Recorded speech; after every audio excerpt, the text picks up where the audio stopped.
Have you ever found yourself wondering if your child is really being challenged enough in school?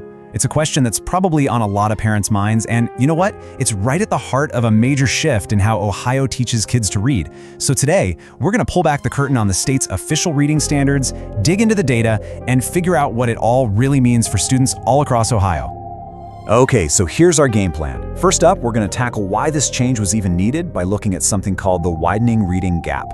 Then, I'm going to show you a super powerful tool that lets you see the real data for your very own school. From there, we'll get into the state's playbook, unpacking big ideas like text complexity and the fundamental building blocks of reading.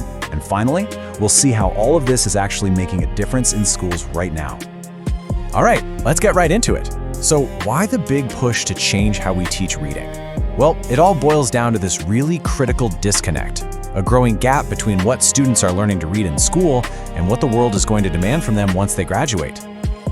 This is really the big question, isn't it? The one that drives this whole conversation. From the moment a kid walks into kindergarten to the day they toss their graduation cap in the air, is the stuff they're reading rigorous enough to set them up for whatever comes next? And you don't have to take my word for it. The state's own research gives us a pretty stark answer. The Ohio Department of Education themselves found this major disconnect. Basically, what many students can comfortably read by senior year just doesn't line up with the complex texts they're going to face in college or in a modern job. And here's the real kicker, the paradox at the heart of all this. Over the last 50 years or so, the reading we have to do in the real world, in our jobs, technical fields, just to navigate daily life, has gotten more and more complex. And yet, the texts our kids have been seeing in the classroom have, on average, actually gotten simpler. Closing that growing divide is exactly what Ohio's learning standards are built to do. Now, the cool thing is, this isn't just some abstract problem you hear about. You can actually see the real-world impact in the data, and it's all completely public. Let's look at how you can become a super informed advocate for your own community. The key to all of this is something called the Ohio School Report Cards. Think of it as the state's public dashboard. It gives everyone, parents, teachers, you name it, a totally transparent look at reading performance from the little ones in kindergarten all the way up through high school. And getting to this data, it's actually super straightforward. You just pop over to the website, type in your school or a district, say Columbus City Schools, and then click into the early literacy or achievement sections. But the real pro tip here is the compare tool. That's where you can see how your school stacks up against others. And here's a little snapshot of what you might find. You can pull up key metrics for a district like Columbus City Schools and put it right next to the state average. This immediately shows you where a district is knocking it out of the park, and more importantly, it can reveal where the biggest achievement gaps are. This is the kind of data that empowers you to ask really specific, informed questions. Okay, so we've seen the problem and we know where to find the data. Now, what's the solution? How is Ohio planning to close this gap? Well, it all starts with this big idea called text complexity. So what is text complexity?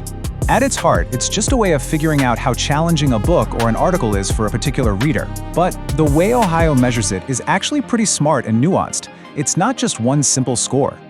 It's a holistic three-part model. Think of it like a three-legged stool. First, you've got the qualitative stuff, the things a computer can't easily measure, like deeper themes or a tricky story structure. Then you have the quantitative data, like a Lexile score, which looks at things like sentence length and word frequency. But, and this part is so crucial, it also considers the reader and the task. A book isn't complex in a vacuum, right? It depends on the student's own background knowledge and what the teacher is asking them to do with it. It's all about finding the right text for the right student at the right time.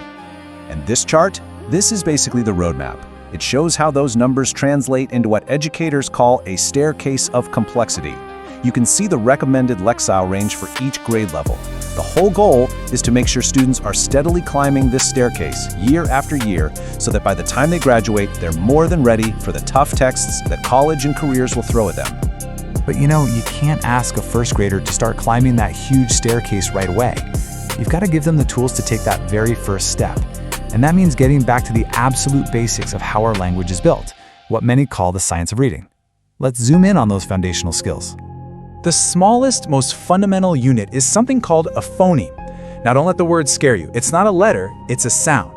So the word cat isn't just 3 letters, it's 3 distinct sounds: the cuss sound, the ass sound, and the tuss sound. Really getting this is the first step for kids to crack the code of reading. Okay, now here's where English gets a little wild, and why this kind of direct teaching is so important. A single sound, that phoneme, can be spelled in a bunch of different ways. That F sound, it can be an F or a GH, like in cough, or a PH, like in phone. The state standards really emphasize teaching these connections directly, so kids learn to recognize the patterns instead of just guessing their way through words. All right, another key building block is understanding how syllables work. Every single syllable can be split into two parts. The onset, that's the consonant sound at the beginning, and the rhyme, the vowel and everything that follows it. So when the word star, st is the onset, and R is the rhyme. When kids learn to see these chunks, it makes decoding big, scary words so much easier. So we've got the theory, we've got the building blocks, but the million-dollar question is, how does this all come together in a real classroom? How does it help real kids? Let's take a look at how these standards get put into practice. This is where the rubber really meets the road. Districts like Columbus City Schools are taking this framework and running with it.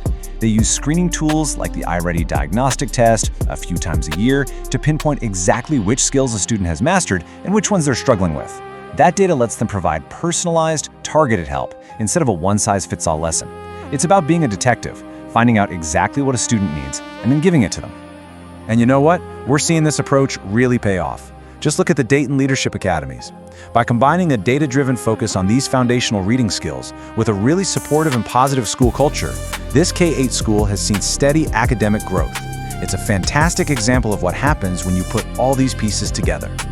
So let's recap. We've looked at the challenge, we've seen how you can access the data for yourself, we've unpacked the state's game plan, and we've even seen it working in the real world. The blueprint is there. The question that's left is, what are you going to do with it? Whether it's talking to a teacher, bringing this data up at a school board meeting, or just reading with a child in your life, how will you use this knowledge to become a champion for literacy in your community?